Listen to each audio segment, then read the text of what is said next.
Yeah, so they go into great detail about this. However, what you need to know is that the name is not the name. The word Allah is not Allah. It is a sign for Allah. It is a sign for Allah. Just like when you say fire, it does not burn your tongue. It's not real, it's a name. Bismillah. Allah is probably, that's one of the opinions, probably the greatest name of Allah. Al-Ismul A'zam. It's what Ibn Qayyim used to think. It's what many ulama think. And it is a very powerful argument. There is a very powerful argument for it. Is this name taken from a root word? Or is it a name that Allah revealed like this? Did it come from heaven, or did we deduce it from another word? This is an important issue. This is the name of our Lord.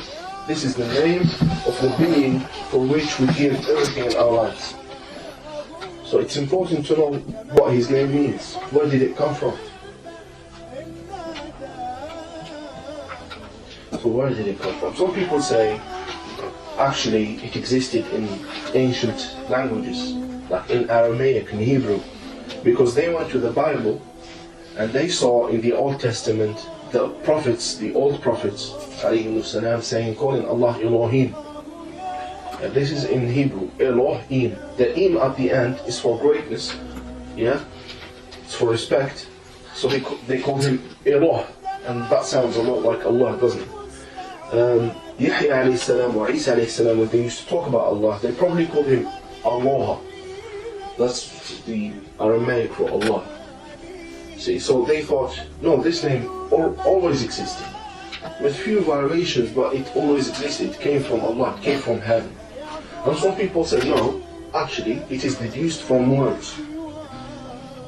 So where does it come from in language? And they gave many possibilities. One possibility, they said, it is from wala. Wala in Arabic means being lost. More specifically, being lost in the desert. Why?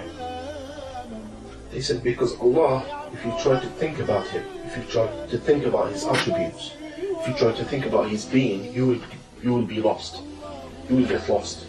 Like a man would get lost in the desert because it's too big. You can't really survive it. That's the saying. The ulama said, كُلُّ مَا فِي بَالِكَ فَاللَّهُ مِنْ وَرَاءِ ذَلِكَ. Everything that comes to your mind, Allah is not it. Allah is other than it. So whatever you can imagine, you will not imagine Allah. You cannot.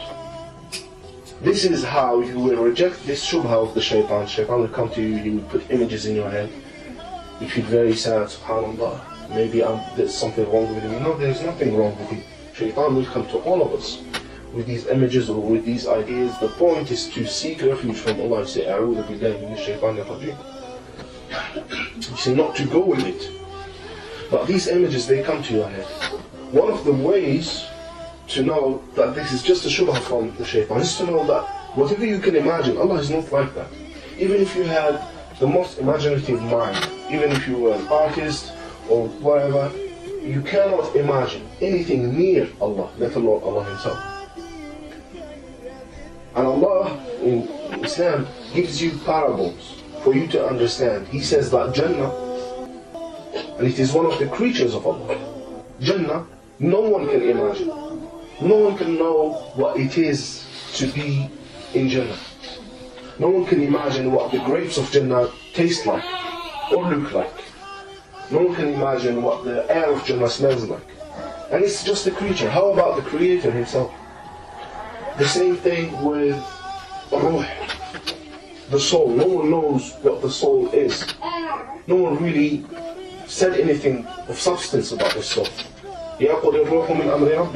Say the soul is from the matter of Allah, from my Lord. No one knows about the soul. Some things Allah kept from us to teach us that, oh, by your intellect you won't get anywhere. Because look at this, if you have intellect, you're intelligent, okay, explain to me the soul. That's not something in another galaxy, on another planet, that's in you, that's yourself, and you don't know what it is. People have, I've read in an article about experiences people have weighed live and dead people.